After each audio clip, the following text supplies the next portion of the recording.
Dorney Park, located in Allentown, Pennsylvania, is one of the forgotten Cedar Fair parks.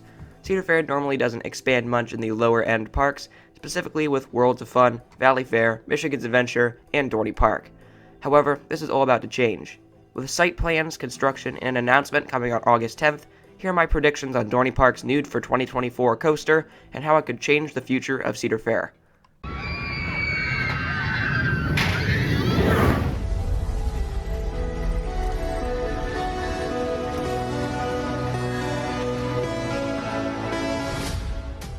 Let's first dissect the construction and teasers going on.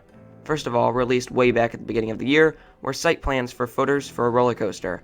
This is super obvious for a layout, but there has been a lot more going on since then. Of course, we will look at this layout in just a minute, but let's talk about everything else.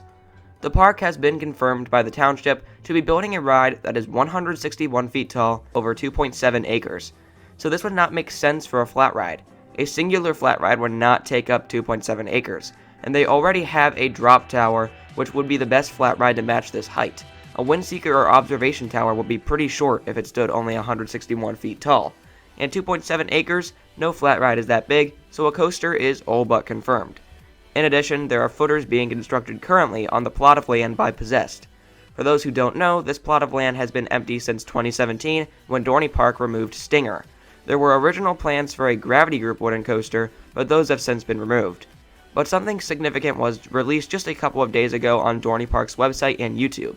On July 21st, Dorney Park released its first teaser with a super eerie theme.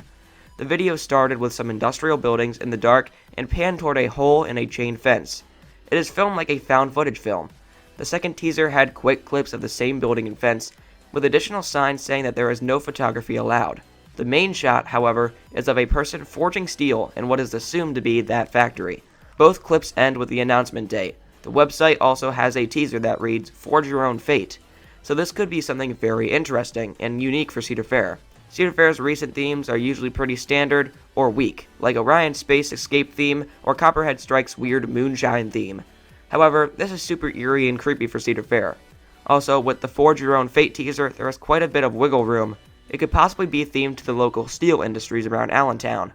That would be a unique theme specific to this area. Or Cedar Fair could go with a more broad theme. Whatever it is, what I'm hoping for is a new area, like what happened with other Cedar Fair parks when they got new coasters. Dorney Park has a great atmosphere, especially the front area and around Thunderhawk. A part with a bad atmosphere, though, is around Possessed in this area. Upgrading this to a steampunk and industrial theme would be pretty cool. Possessed is already a dark-themed coaster, and maybe retheming Cedar Creek Flyers or Revolution to something steampunk would be interesting for this area. It would also be the first industrial theme Cedar Fair has done. Now let's look at the coaster itself, now that we've unpacked the teasers and construction. So I'm not going to talk about the coaster model itself too much, but instead the ride experience, because this could easily be the best themed Cedar Fair ride if done right. A haunted factory is such a cool idea, and for Cedar Fair, who's done great things recently with themes, especially with Orion, it could be executed very well. This will also lead to a prediction about the future of the company, and also a near-confirmed future change. The ride model is pretty obviously a dive coaster. The way the footers are set up right now under a drop makes it pretty clear of a steep descent, common on a dive coaster. And with the layout, the height, and Cedar Fair's reputation of working with B&M, a dive coaster is pretty clear to be the model. If it isn't, I would be pleasantly surprised.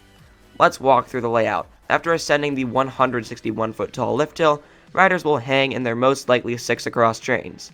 Unlike the 8-across large dive coasters, this one will be smaller to that of Valkyria or Dr. Diabolical's Cliffhanger. The 18 guests will drop suddenly towards Possessed and enter an Immelman, which will provide some decent hang time before wrapping around the first drop.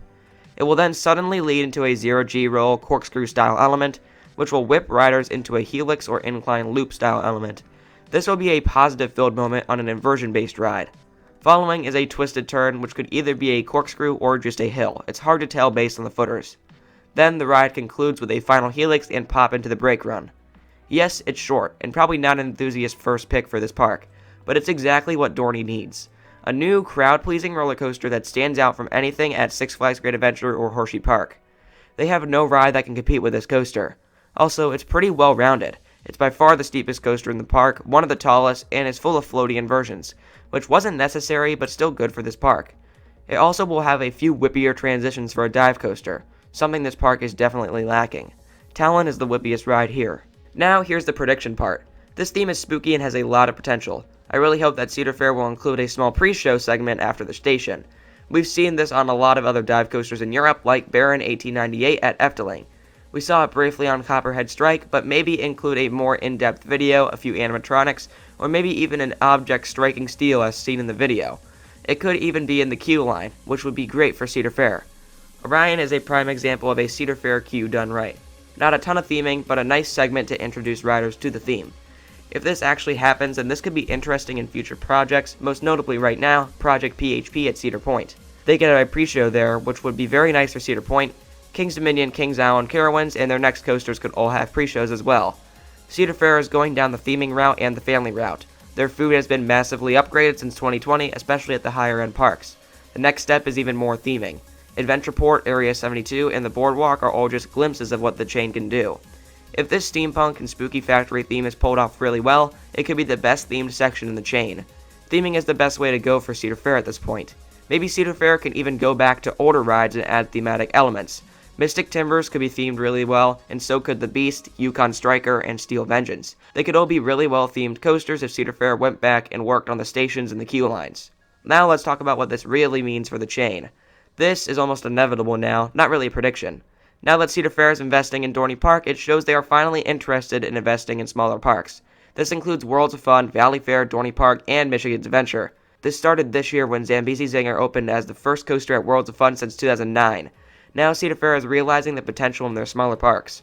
With the exception of Michigan's Adventure, these parks are in pretty populated areas. Worlds of Fun is the only park close to Kansas City, Valley Fair is the biggest park near Minneapolis, and Dorney is the biggest near Philadelphia. And while people in that area may be more willing to drive to Six Flags or Hershey, families would rather spend the day at Dorney, a park that's cheaper and closer. If they invest in these smaller parks, people will start traveling further and further to visit. Maybe with this new addition, people in Philadelphia will be more willing to drive to Dorney instead of the other parks. So, people whose home parks are Michigan's Adventure, maybe, just maybe, the future is looking up. But for those whose home parks are Valley Fair, Dorney, or Worlds of Fun, the future is definitely looking better. Worlds of Fun I always thought was going to be the next highly expanded Cedar Fair park, and Valley Fair is most likely the next on the list of investments. Cedar Fair with its past two coasters is changing their strategy with expansions, and for better in my opinion. With just a few more additions, Dorney, Worlds of Fun, Valley Fair, and maybe even Michigan's Adventure could become middle to top tier Cedar Fair parks if this trend continues. Anyways, thank you for watching this video. If you enjoyed it, make sure to leave a like and subscribe. I got a pop filter, so hopefully that helped make this video more enjoyable. Comment what you think of Dorney Park's new addition, and have a great rest of your day.